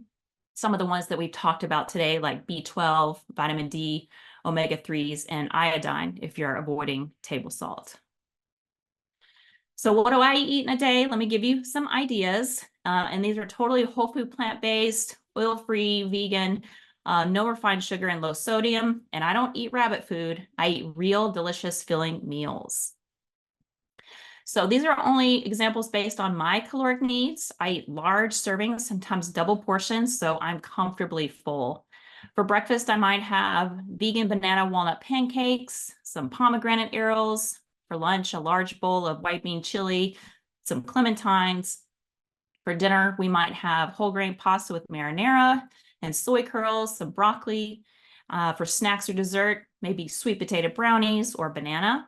And this example is 1,636 calories, 69 grams of protein, 29 grams of fat, 300 grams of carbs, and 54 grams of fiber. Another example would be some avocado toast with some arugula, get those greens in, a cup of raspberries. For lunch, I might have a Mediterranean Buddha bowl with quinoa, chickpeas, broccoli, roasted red peppers, hummus, balsamic vinegar. For dinner, we might have vegan American goulash, some green beans. For snacks or dessert, blueberry muffins, maybe an apple. This example is 1,546 calories, 65 grams of protein, 28 grams of fat, and 275 grams of carbs, and 67 grams of fiber.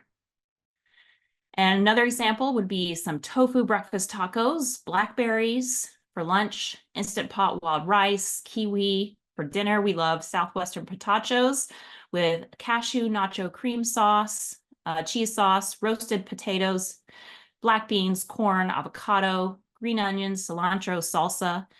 For snacks or dessert, maybe some barbecue roasted chickpeas or carrot cake muffin. And this example is 1,711 calories, 73 grams of protein, 35 grams of fat, 305 grams of carbs, and 55 grams of fiber. So I want to talk quickly about the process I take my Plant Power Life members through, and it's called Your Path to Health. So each week I teach adding just one thing to focus on and learn so that transitioning to a whole food plant-based diet is slow and easy and not all at once or overwhelming. This is the secret to long-term success.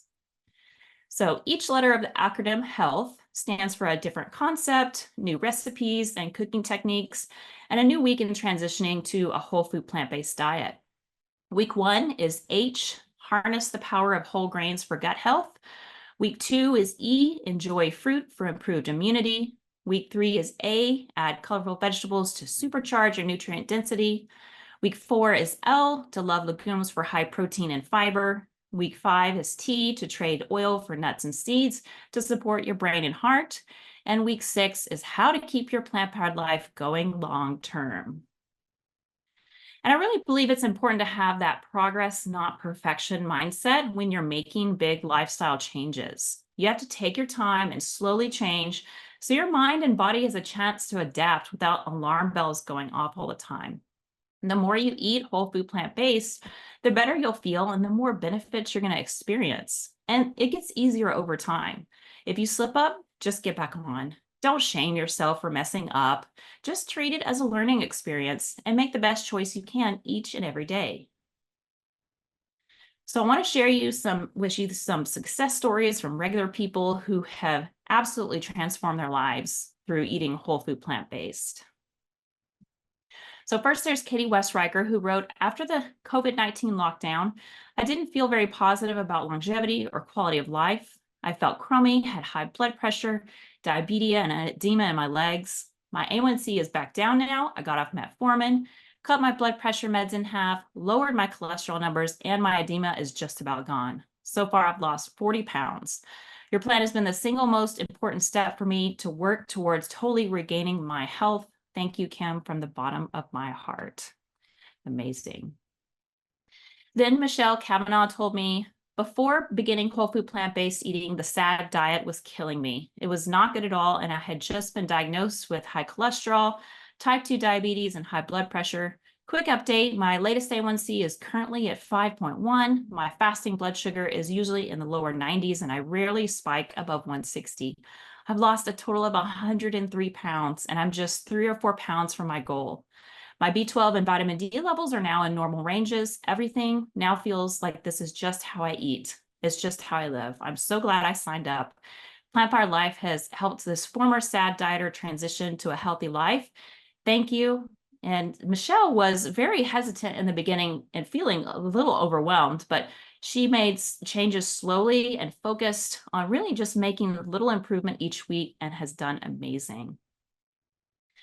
Then there's Kathy, who shared with me, before starting this program, my blood pressure, cholesterol, and weight were all very high. I didn't know if I would have a future. In only 6 months, I lost 50 pounds, lowered my blood pressure 10 points, and went from eating Velveeta cheese every day to eating vegetables every day. This is the first time in my life I truly know I will never gain the weight back or go back to eating fast food, cheese, and chips. Plant-Powered Life has given me the support I needed. I know for sure that I can keep this going to make it a lifestyle and achieve my ultimate goals. Thank you, Kim, for saving my life. And lastly, there's Linda Jones, who said, my mother died a day before her 65th birthday. My father died 6 months short of his 65th, and I've been working hard to keep the promise I made to my mother at her funeral, that I will live the long and healthy life God intended for her. Several years ago, I was over 250 pounds with an A1C over 12. Today, my A1C is about 6.4 by giving up the vegan junk foods. I've released over 100 pounds. Thank you guys for all your support. Kim and this group made a major difference in my life. So if you're interested in working with me to achieve your own success story, I want to invite you to check out my program, Plant-Powered Life. I teach a slow and steady approach to transitioning to a whole food plant-based diet so you can create those long-term results. And you'll learn how to cook delicious oil-free whole food plant-based meals, customized meal plans, batch cook, meal prep, eat out at restaurants, and more. And you'll get ongoing support from our incredible community of over 1,500 members. And I do monthly live cooking demos and coaching calls to keep you encouraged and inspired and help you work through any struggles or challenges. And you can learn more about the program at plantpoweredlifeprogram.com/info. So thank you so much for letting me share my passion for plants during this incredible Real Truth About Health Summit.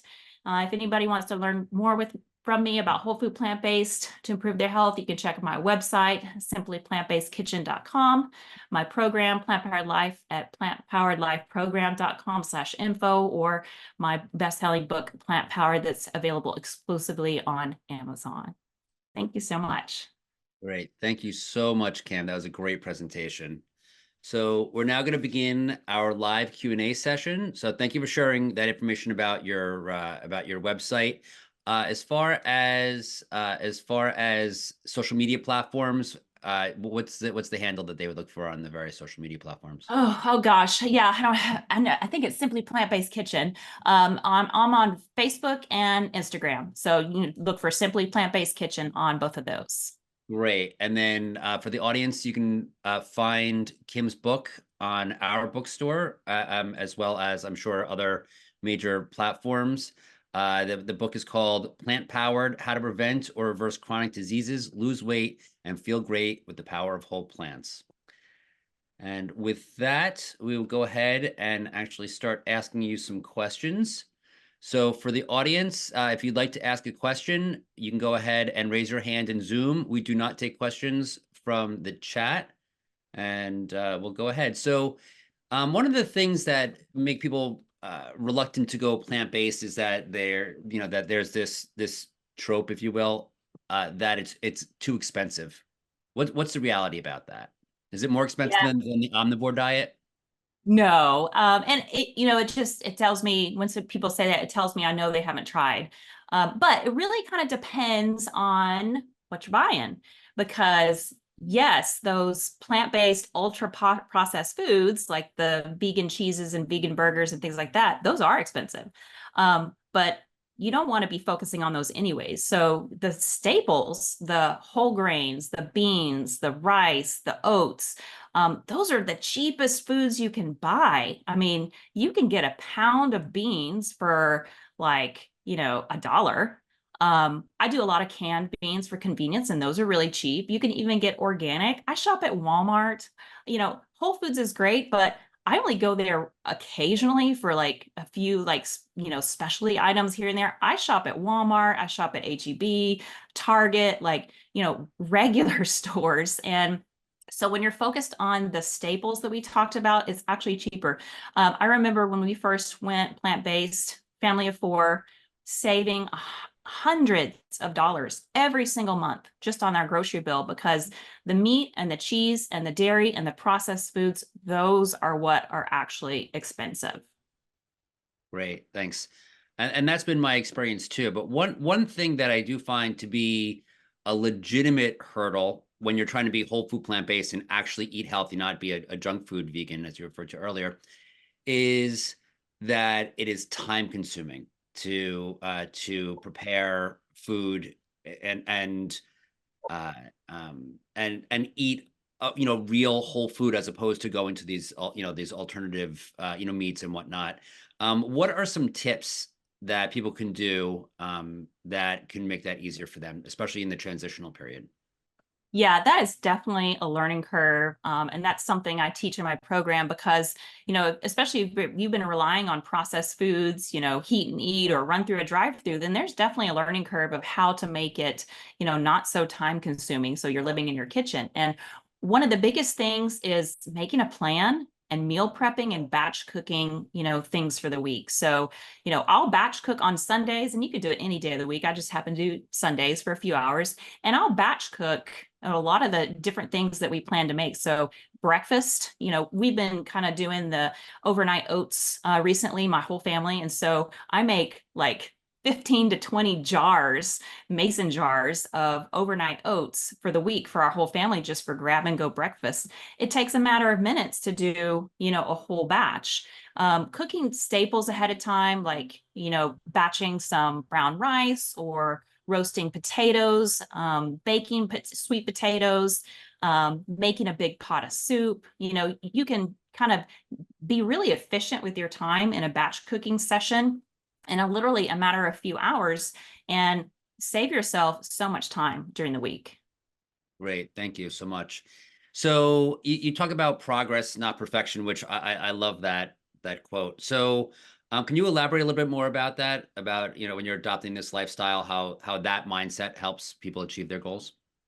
Yeah, I just find that a lot of people are very perfectionistic when it comes to food, and especially women. And I totally understand this because I am just naturally a perfectionist. So it's something I've really had to work on a lot myself, and really give myself the grace to make mistakes and mess up, and it's okay.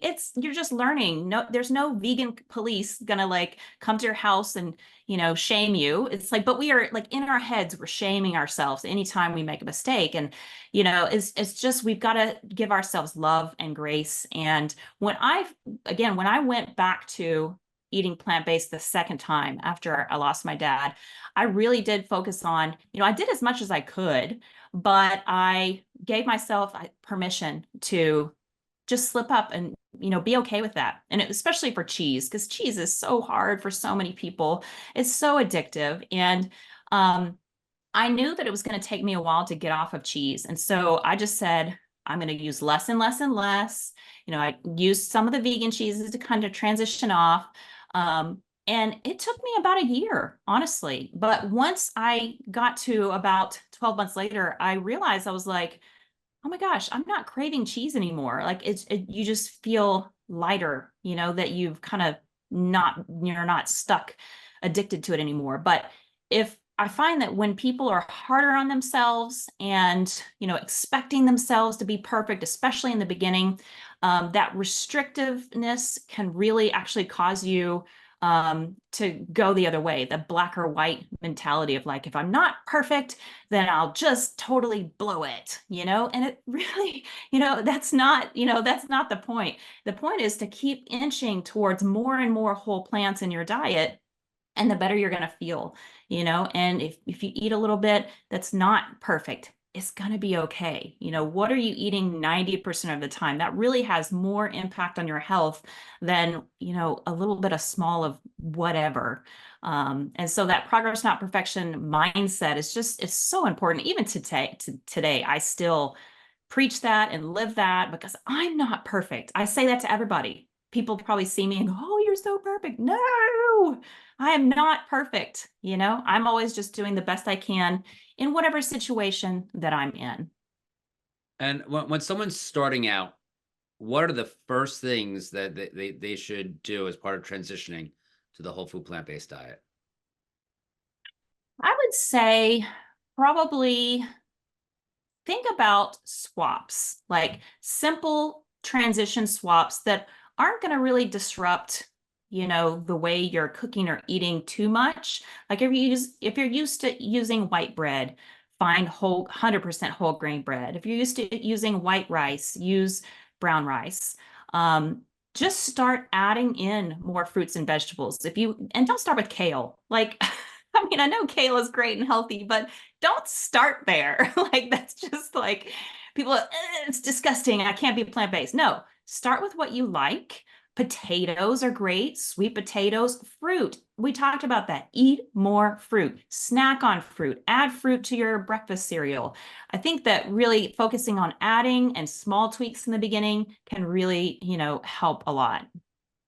So a lot of people think of, you know, any way of eating as a diet, right? And and they think of the short-term weight loss. How does the whole food plant-based diet, if you will, or lifestyle contribute to long-term weight management as opposed to just a short-term weight loss? Yeah, I think that's the big difference. And there's a lot of reasons for that. It compares very well because you're able to, eat more freely. You eat until you're full. You're not trying to, calorie count and portion control and, avoiding food when you're hungry. That's just a recipe for disaster. You need to be able to eat until you're full and satisfied and satiated. And I think that's one of the things I love about eating this way is because I don't feel deprived. I'm rarely hungry or, having cravings or anything like that. I eat my 3 meals a day. Occasionally I'll snack, but not very often because I'm just satisfied. I'm not hungry. And I think that that really helps with long-term weight loss because it is more of, a lifestyle that you can maintain rather than, feeling hungry all the time or deprived or restricted. And I think that that's really one of the big keys is that, it is sustainable versus a diet which isn't. And so if you can stick with it, then you're going to see long-term sustained weight loss versus going on a diet and going off, going on a diet and going off. So, yeah. All right, great. So now you talked about your father and his health issues based on his dietary choices. I had a very similar story. My father died of diabetes at a relatively young age, and he was impervious to changing his diet. How do you deal with that skepticism with diseases? I mean, people, Alzheimer's, heart disease. It's really convenient to be like, oh, it's genetic. This is just the way it is. I'm sick now. How do you go and convince loved ones or people in general that they do have power and then they can change their diet? And then what are the easy things they can do in the beginning? Yeah, so I think, and that's really why I talk so much about the science, because the science is convincing, and it is easy for people just to say, oh, it's just genetics, because that's actually what we were told by our own doctors about my dad when he was going through this whole experience was, it's just genetic. There's nothing you can do, take the pills, they don't work. It just got worse and worse. And so unfortunately, his doctors didn't know the science. And it's just so much more clear now that you can prevent, Alzheimer's. Now, can you reverse brain damage once you have full-blown Alzheimer's? I have not seen that. So it's definitely something you want to prevent and start now and not wait until the damage is done, because once your brain is damaged, you can't undamage it. I haven't seen that yet. It's not quite like heart disease or diabetes where we actually see reversal. So Alzheimer's is definitely one that, prevention is so key. And so I talk a lot about the science, but in the end of the day, people aren't going to do it unless they're ready. I have my own family members,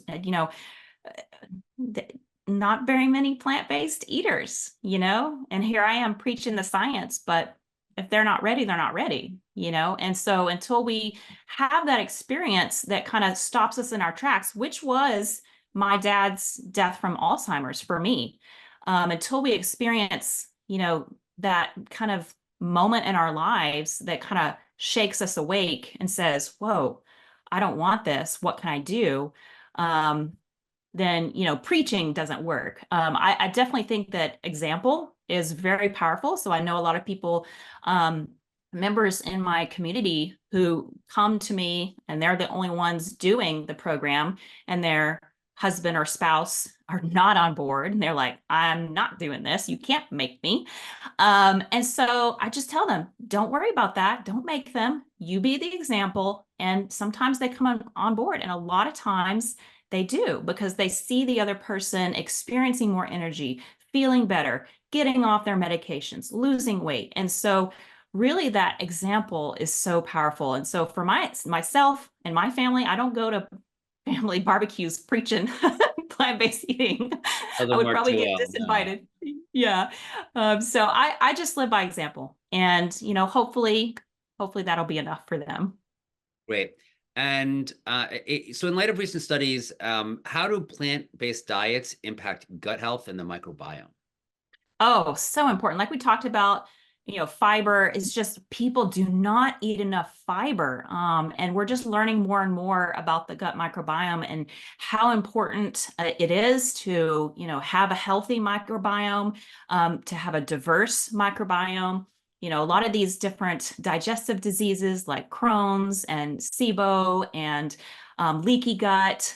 This is because the gut microbiome is out of balance, and it's because it's not getting the food it needs to thrive and diversify, which is fiber. Fiber is our gut's food.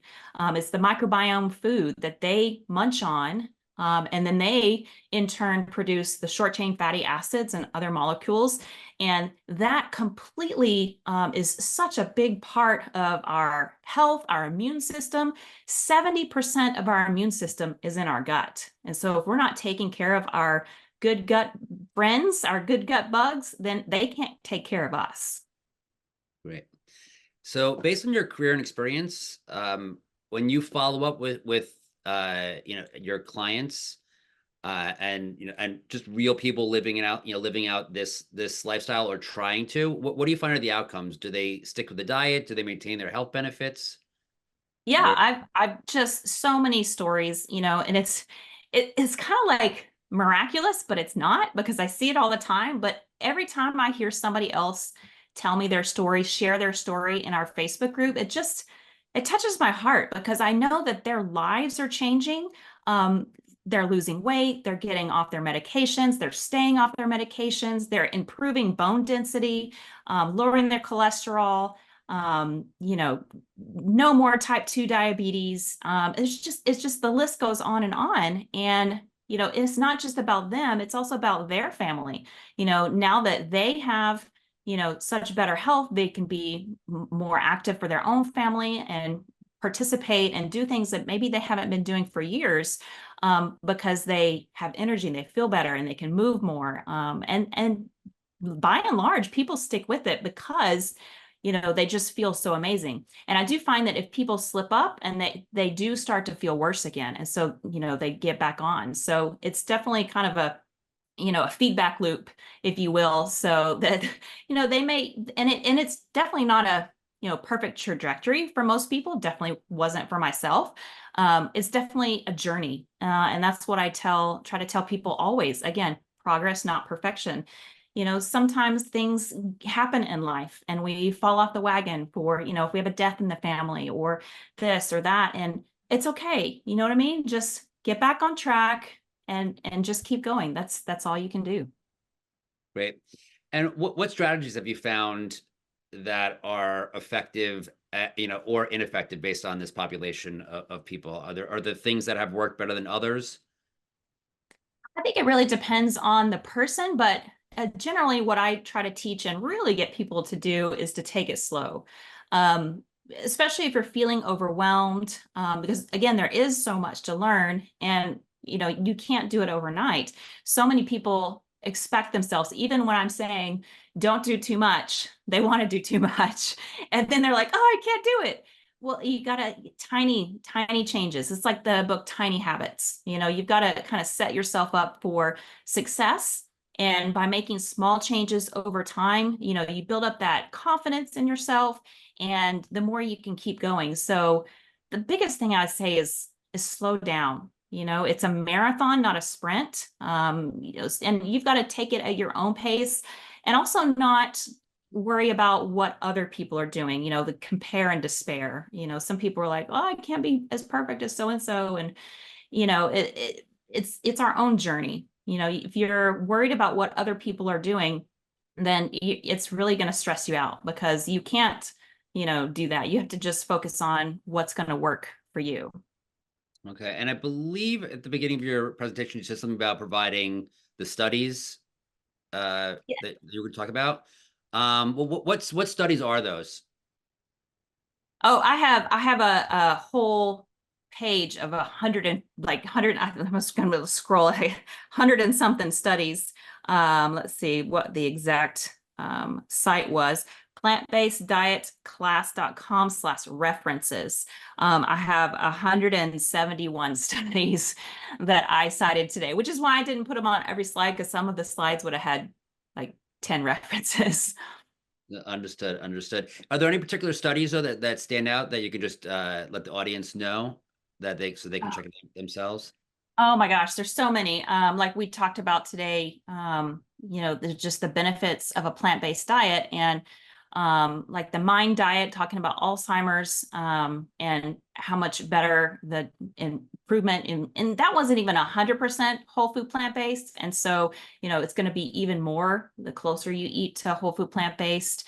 Um, the China study, I actually really love the China study. So speaking of studies and books, Mhm. that one right there by Dr. T. Colin Campbell is just fantastic. I've read it multiple times because there's just so much there, that he did, both with large epidemiological studies, but also in the laboratory, and just how everything really comes together to paint this picture of our best health is eating whole food plant-based, and his own story of going from living on a farm with dairy cows and meat and cheese, and then going through this, the science, and kind of being resistant, saying, oh no, this can't be true, but learning for himself through the studies in China and other places, the science behind it.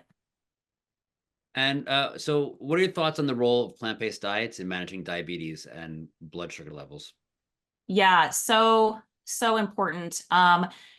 Because like we talked about, how fat is really the culprit. And the keto diets, they only address the symptoms. Yeah, it'll keep your blood sugar low, but your underlying insulin resistance is only getting worse. And so the plant-based diets, low-fat plant-based diets, actually address the underlying cause of fat in the muscle and the liver and the tissue and the cells. And so when you're cleaning out the cells and the muscle and eating low fat, high carb, then you're actually reversing the underlying cause of diabetes. Now, some people will say, oh, well, but when I eat beans or oats or fruit, it spikes my blood sugar. Yeah, because you're insulin resistant. And so in the beginning, it can be a little bit, and that's another reason I kind of recommend people go slow, because that a sharp change, everybody says, talk to your doctor before starting a new diet, and that's one of the reasons. So going slow can be important, and just gradually adding in more of the whole plants and less of everything else can kind of help not be such a jolt to the body. So I'm changing the subject to gluten now. So for individuals that are grappling with gluten allergies or sensitivities, what comprehensive advice would you offer to help them navigate their dietary choices? Obviously, they're taking out so much already. And specifically, what are foods that contain gluten that these individuals would need to avoid? Yeah, so I have a lot of people in my program that are gluten sensitive or have celiac. And so, in general, only people who are celiac or gluten sensitive need to avoid gluten, or have to if you're celiac. Most people are totally fine on gluten. I think there's the gluten thing has just another craze that's just selling products. And for most people, 90% of the population, you don't need to avoid gluten. But if you actually do, it's actually really kind of easy to eat whole food plant-based. You just need to avoid, wheat products in general, but there's so many gluten-free versions now that it's actually really easy. Rice, brown rice, oats, corn, those are all naturally gluten-free. And so instead of, flour tortillas, do corn tortillas. I actually like those better. And eating a lot more fruits and vegetables. Beans are gluten-free. So there's actually more you can eat versus a small amount that you might need to swap a different grain for. All right, great. So given that we have a tsunami of, actually, you know what, we're really close on time. So I'm gonna have to ask you a quick question, just a couple of few things, maybe like one or two things that that you would recommend to avoid the chronic diseases that tend to happen with old age, older age. Yeah, eating whole food plant-based. I mean, eat the rainbow. I mean, really, Dr. Michael Greger has his new book about how not to age, which is fantastic. And again, it points to eat whole food plant-based. We all come back to, there's all these different chronic diseases, but the answer is the same every single time. Whole food plant-based. Great. That was a great answer. So with that, I would like to have the audience unmuted so they can say thank you for your presentation. Thank you. All right, come on to the Thanks dock, so much, and then you Kim. can go get your Awesome. equipment. Yes, since we do the live. Bye.